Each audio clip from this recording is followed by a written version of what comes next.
In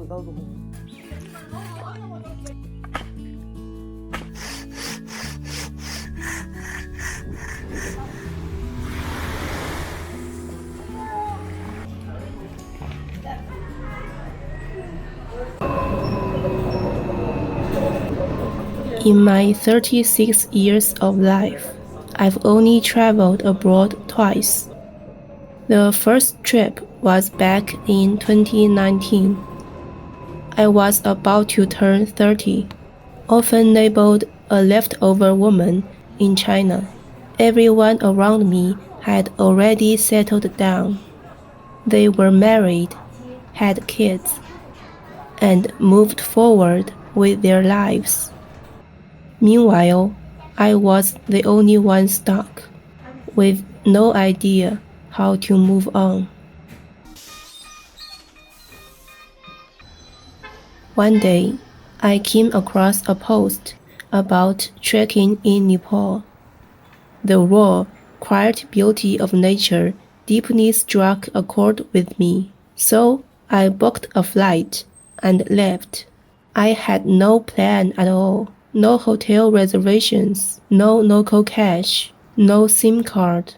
I traveled like a free wanderer, with nothing to lose and everything to reset.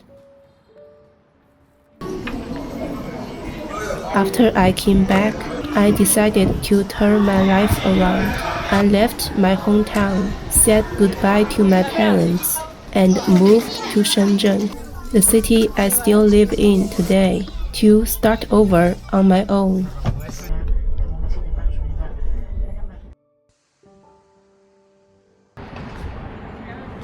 My second overseas trip was in 2023. By then, my life had finally stabilized.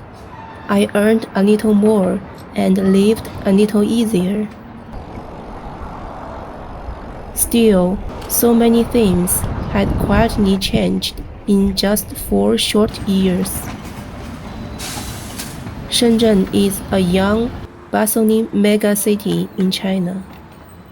It's futuristic, efficient, and fast-paced, yet surprisingly cold and indifferent. Slowly, this city wore away every bit of romance and idealism I once had. I became a worn-out, practical middle-aged woman. But the most heartbreaking changes happened to my parents. They aged almost overnight, and I can pinpoint the exact moment their lives started to fall apart. For my mom, that moment was the day my grandma passed away. She rushed back to her hometown in a panic and stayed by her mother's hospital bed. The bedsheets were stained with grandma's blood. She could only watch helplessly as her own mother slipped away quietly in the early morning. That pain never truly left her. It's stayed buried in her heart all these years, quietly torturing her.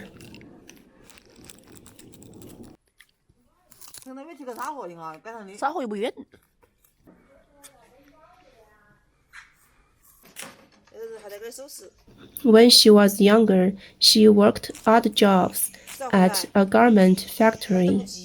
She pulled countless all-nighters, sewing buttons and packing orders, wearing her body down little by little.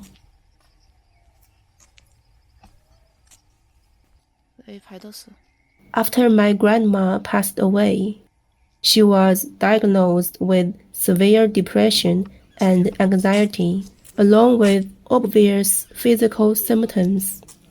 Constant body aches, dizziness, and recurring heart pains troubled her around the clock.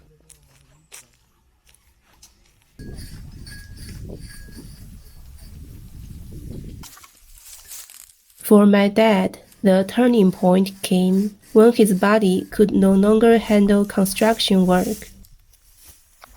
As China's real estate industry slowed down, steady construction jobs became scarce. He began drifting from city to city, taking unstable odd jobs. All he ever got was dust and endless heavy labor. He never got to see the beauty of those cities. As he grew older, his body grew weaker. He lost focus easily, and minor work injuries became more and more frequent.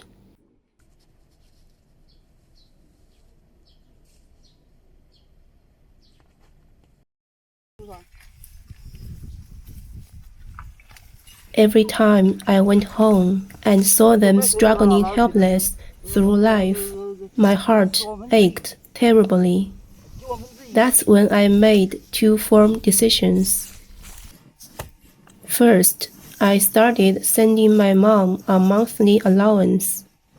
I wanted her to know her years of sacrifice raising me hadn't been wasted, and ease the decades-long financial burden my dad had carried alone. Second, I would take them abroad for a trip. I wanted them to step out of their repetitive, bitter daily grind and finally see a bigger, different world. If you've watched my videos, you know I'm extremely frugal. I save every penny I earn. But I've always known exactly why I save. For ordinary rural families like us, traveling to developed countries is far out of reach. But Thailand is affordable, and the travel paperwork is simple, perfect for first-time overseas travelers. Yet the second I brought up the idea, my parents refused without hesitation. They weren't against traveling, they just couldn't bear spending my hard-earned money. My dad only earns wages on workdays. To him, traveling meant losing days of income. Just take your mom. I'm not going, he insisted. But I knew the truth. In his free time, he would quietly watch travel videos over and over. He never said a word, but his eyes were full of hidden knowing. He'd lived a hard, thrifty life for so long that he'd forgotten how to enjoy life. So I told him firmly, if you don't go, Mom and I won't go either. Only then did he finally give in. This was the very first time in their lives they'd ever gotten passports, boarded a plane, or stepped out of China. They set off from our hometown, while I flew ahead from Shenzhen. I booked their hotel in advance and waited for them at the Bangkok airport. I felt like a patient caretaker guiding my two elderly parents, as if they were little kids seeing the outside world for the very first time.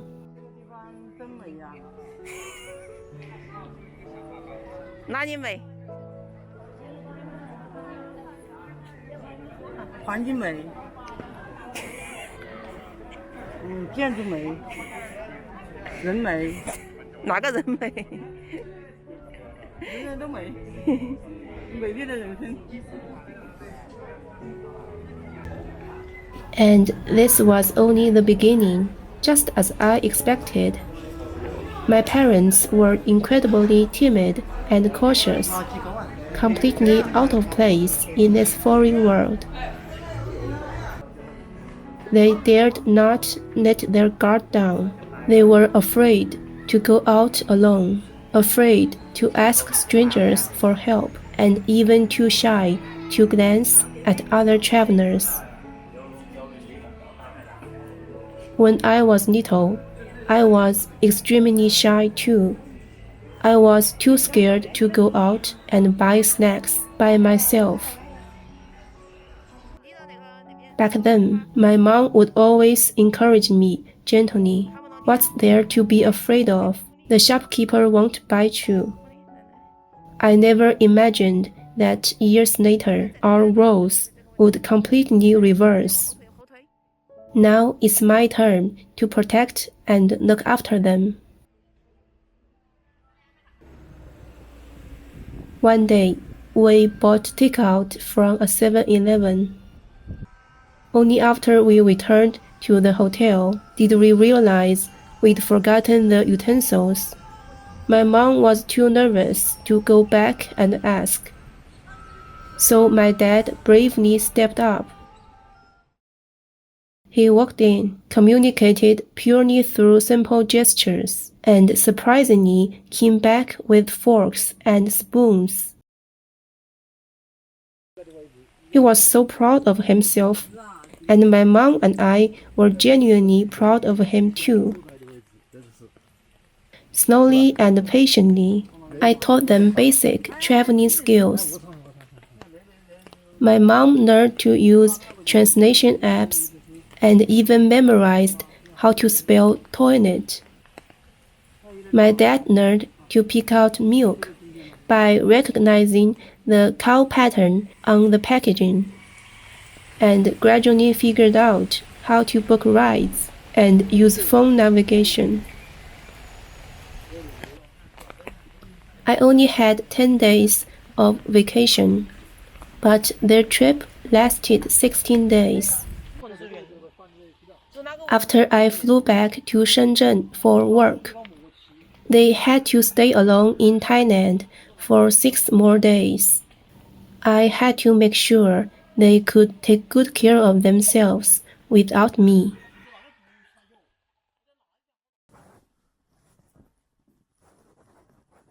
Some of you might wonder, how can adults not know how to use maps or book taxi? These things seem so simple to us, but the truth is, they never got the chance to learn. They've long accepted that they are the generation left behind by this fast-changing world.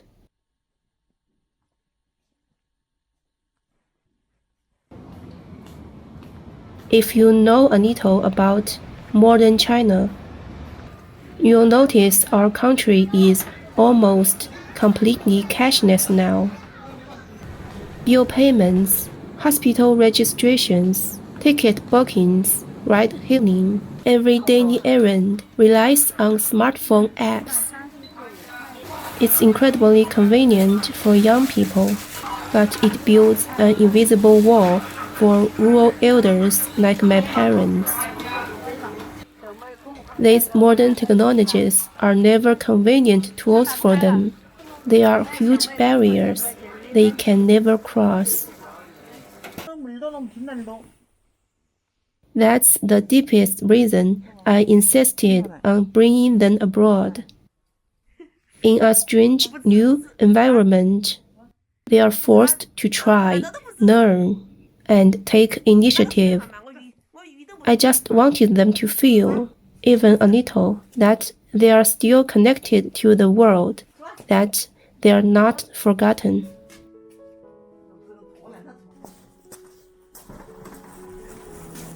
I'm naturally a low-energy person. When I travel alone, I mostly rest in my room, but for my parents, I arranged a full, thoughtful itinerary. I just wanted them to relax and experience all these new things for the very first time.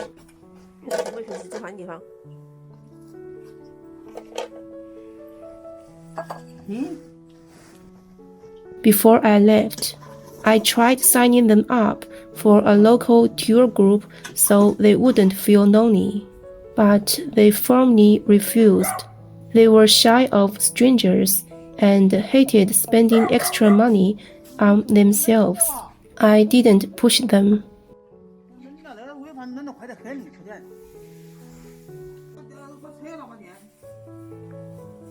Instead, I upgraded their hotel room with free daily breakfast.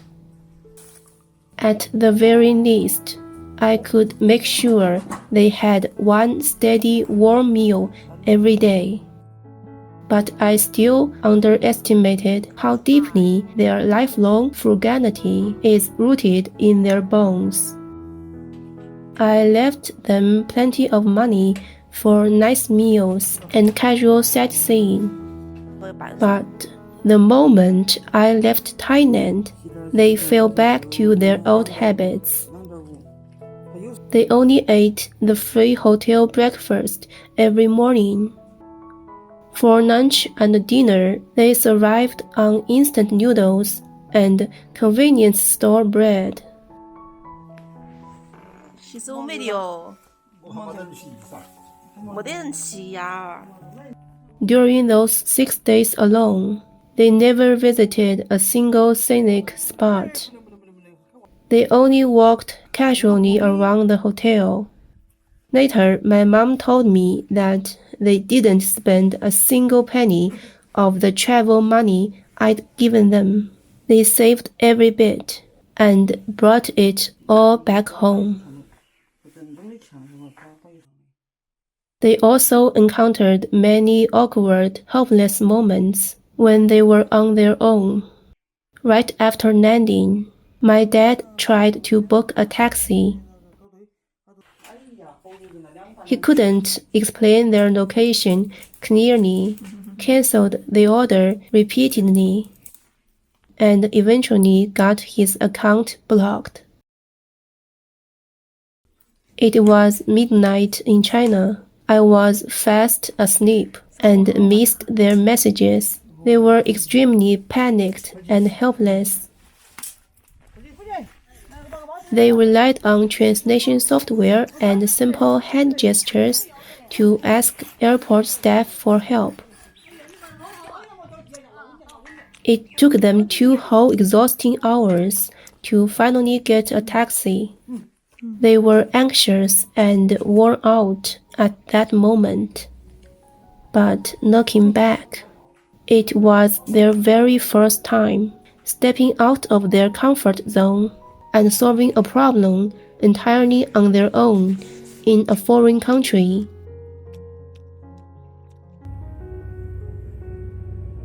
On my last day in Thailand, I took them on a boat trip to a nearby island. It was my mom's very first time seeing the ocean. Her chronic health issues acted up that day, and she was clearly in pain. Still, she pushed through just to witness this view. Out of nowhere, she turned to me and asked in all seriousness, "The sea is so deep, and the waves are so huge. How do these islands never float away?" In that moment, my heart was filled with indescribable emotions.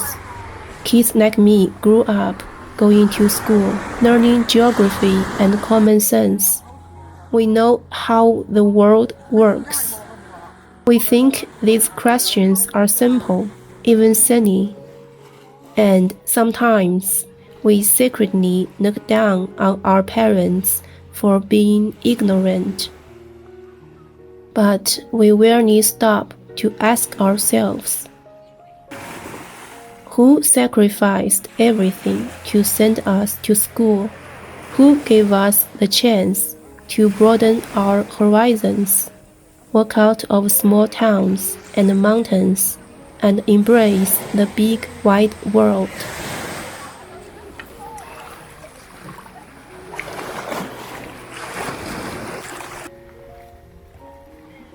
In my mom's hometown in Chongqing, people call earning money finding money. When I was little, I took this phrase literally. I thought money was hidden in the roadside grass, like a hide-and-seek game. After school, I would squat down and search carefully, hoping to find money for snacks without troubling my parents. But I grew up. Eventually, I finally understood money never hides in the grass. Every single coin comes from endless hard work and silent sacrifice. The sacrifice my parents have made their whole lives. 那个椰子皮肯定厚噻。There's also a warm, bittersweet little story from this trip. Durian is extremely expensive in China, so my mom and I had never dared try it. In Thailand, it's affordable, so we finally bought a whole one to taste. But on our taxi ride back, the driver warned us that hotels strictly ban durian with heavy fines. We panicked instantly. Our peaceful tasting plan was ruined. We had no choice but to squat by a small creek outside the hotel and finish the whole fruit in a rush, like hiding a little secret. By the end, we were all stuffed and sick of the rich taste. We didn't enjoy the flavor at all. We just wanted to finish it quickly to avoid trouble. Once we finally finished it, we all let out a huge sigh of relief. We tiptoed back to the hotel with our mouth covered, terrified the staff would smell durian on our clothes. I asked my mom if it tasted good. She smiled and said, "I didn't even taste it properly. I swallowed it in such a hurry, just like a silly monkey eating fruit without savoring it." My dad laughed and said he'd had more than enough durian to last a lifetime. Then the three of us laughed out loud together.